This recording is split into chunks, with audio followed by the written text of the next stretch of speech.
অনেক স্বাগত। তো আমি আজকে আরেকটি রেসিপি তোমাদের শেয়ার করছি, সেটি হলো পাবদা মাছের সর্ষে পোস্ত ঝাল। তো এই পাবদা মাছের ঝাল করতে বেশি কিছু লাগবে না। তো যারা আমার ভিডিও রোজ দেখো তাদেরকে অসংখ্য ধন্যবাদ, আর যারা প্রথম দেখছো তাদেরকেও অসংখ্য ধন্যবাদ। তো ভিডিওটা ফার্স্ট থেকে লাস্ট পর্যন্ত দেখার অনুরোধ রইল, তোমরা ভিডিওটা স্কিপ করে দেখো না। তো আমার পাবদা মাছ ঝাল সর্ষে পোস্ত ঝাল করতে কি কি লাগছে, প্রথমে আমি পাবদা মাছটাকে নুন হলুদ মাখিয়ে ভালো করে ভেজে তুলে নেব। তো এই রেসিপিতে বেশি কিছু মশলা লাগে না, শুধু সর্ষে পোস্ত ছাড়া আর সেরকম কিছু লাগবে না। তোমরা ভিডিওটা দেখতে থাকো। প্রথমে আমি পাবদা মাছটাকে নুন হলুদ ভালো করে মাখিয়ে নিলাম। গ্যাসে আমি কড়াই বসিয়ে দিয়েছি, গ্যাসটা অন করে দিয়েছি। কড়াইটা ভালো করে গরম করে নিতে হবে। তো করতে আমি পুরো রান্নাটা সর্ষে তেলে করব। তো প্রথমে আমি কড়াইয়ের মধ্যে সর্ষে তেল দিয়ে দিলাম। তেলটা আমি ভালো করে গরম করে নেব, না হলে পাবদা মাছ কিন্তু ভেঙে যায়। সেই জন্য আমি তেলটাকে খুব ভালো করে গরম করে নেব। দিয়ে দিলাম আমি একটু নুন, তাহলে মাছটা ভাঙার চান্সটা খুব কম থাকবে। তেলটা আমার খুব ভালো করে গরম হয়ে গেছে। এবার আমি মাছগুলো এক এক করে তেলের মধ্যে দিয়ে দিচ্ছি।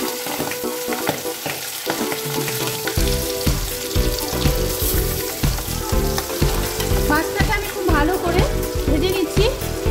মাছটা ফ্রাই হতে হতে আমি এখানে 1 চামচ পোস্ত নিয়ে নিলাম, আর নিয়ে নিলাম আমি 1 চামচ সর্ষে।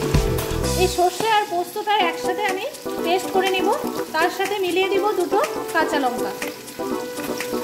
তো আমি এই পেস্টটা শিলনোড়াতে করব। মশলাটা পেস্ট করে নিয়ে তারপর মাছটা আমার ভালো করে ফ্রাই করা হয়ে গেছে। এবার আমি মাছটাকে উঠিয়ে রাখছি।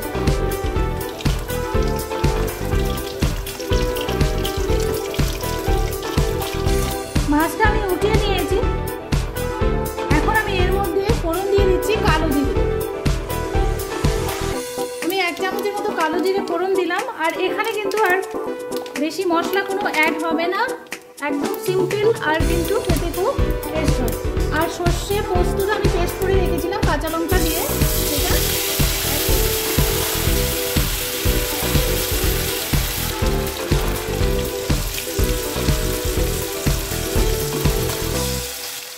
আর দিয়ে দিলাম আমি 1 চামচ হলুদ গুঁড়ো, একটুখানি লঙ্কার গুঁড়ো কালারের জন্য।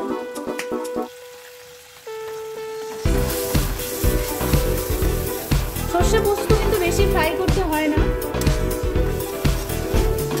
আর কোনো মশলা এটার মধ্যে অ্যাড হবে না। এবার এটাকে একটুখানি আমি ফ্রাই করে নেব। সর্ষে পোস্ত বেশি ফ্রাই করলে খেতে কিন্তু টেস্ট হয় না, এই জন্য অল্প একটু ফ্রাই করে নিচ্ছি, শুধু কাঁচা ফ্লেমটা চলে যাওয়ার জন্য। এই পর্যায়ে আমি দিয়ে দিলাম পরিমাণ মতো নুন, আর আমি একটা টমেটো 4 টুকরো করে এখানে দিয়ে দিলাম।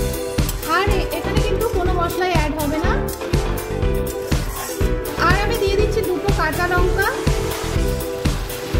আমি চিড়ে দিইনি, গোটা গোটা দিয়েছি। যদি কারো ঝাল খেতে ইচ্ছে হয় তখন এই লঙ্কা দুটো চটকে খেয়ে নিতে পারবে। তো মশলাটা আমার মোটামুটি রেডি হয়ে গেছে। এবার আমি এর মধ্যে ভেজে রেখেছিলাম মাছগুলো অ্যাড করে দিচ্ছি।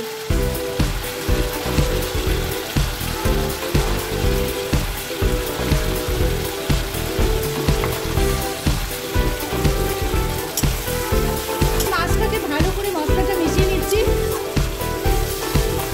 সর্ষে পোস্ত আর মাছ কিন্তু একদম মিশে গেছে। এবার আমি এর মধ্যে দিয়ে দিচ্ছি অল্প পরিমাণে জল, তাহলে মাছটা সেদ্ধ হয়ে যাবে।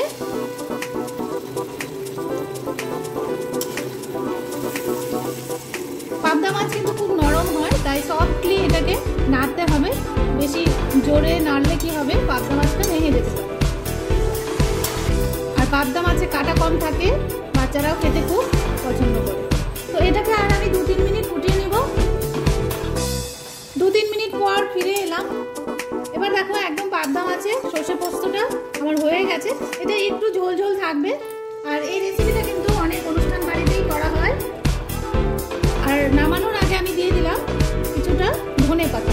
আর এই শীতের সময় ধনেপাতা কিন্তু পাবদা মাছে বা যে কোনো সবজিতে খুব ভালো লাগে। তো পাবদা পোস্তটা আমার একদম রেডি হয়ে গেছে। পাবদা সর্ষে পোস্তটা একদম আমার রেডি। তো এবার এটাকে আমি নামিয়ে নিচ্ছি।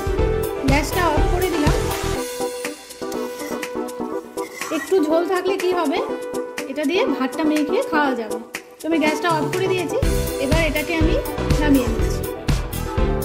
দেখতে কিন্তু খুব সুন্দর হয়েছে, একদম রেডি আমার পাবদা পোস্ত।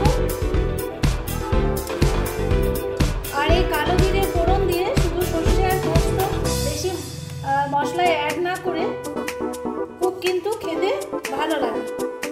সবসময় কিন্তু রিচ খেতে ভালো লাগে না, হালকা খাবারও কিন্তু মাঝে মধ্যে খুব টেস্টি হয়।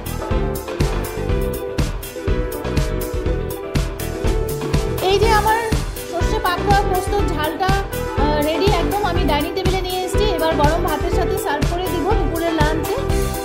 তো এইরকমভাবে কিন্তু রেস্টুরেন্টেও সার্ভ করে দেয়, দেখতে কিন্তু খুব সুন্দর হয়েছে, খেতেও কিন্তু দারুণই হবে। তোমরাও বাড়িতে অবশ্যই ট্রাই করবে। তো আজকে আমার এই ছোট্ট সর্ষে পাবদা পোস্তর ঝালটা কেমন হয়েছে তোমরা অবশ্যই কিন্তু একটা লাইক করে দিও। তোমরা কিন্তু লাইক করো না, তারপর একটা কমেন্ট করে দিও। আর যদি ভালো লাগে রেসিপিটা তাহলে শেয়ার করো আর বাড়িতে ট্রাই করো। আজকে এখানেই রাখছি। আর যারা নতুন বন্ধু দেখছো তারা অবশ্যই সাবস্ক্রাইব করে বেল নোটিফিকেশনটি অল করে রেখো, তাহলে আমার নিত্য নতুন ভিডিও, ব্লগ বা রেসিপি সবার আগে তোমাদের কাছে পৌঁছে যাবে।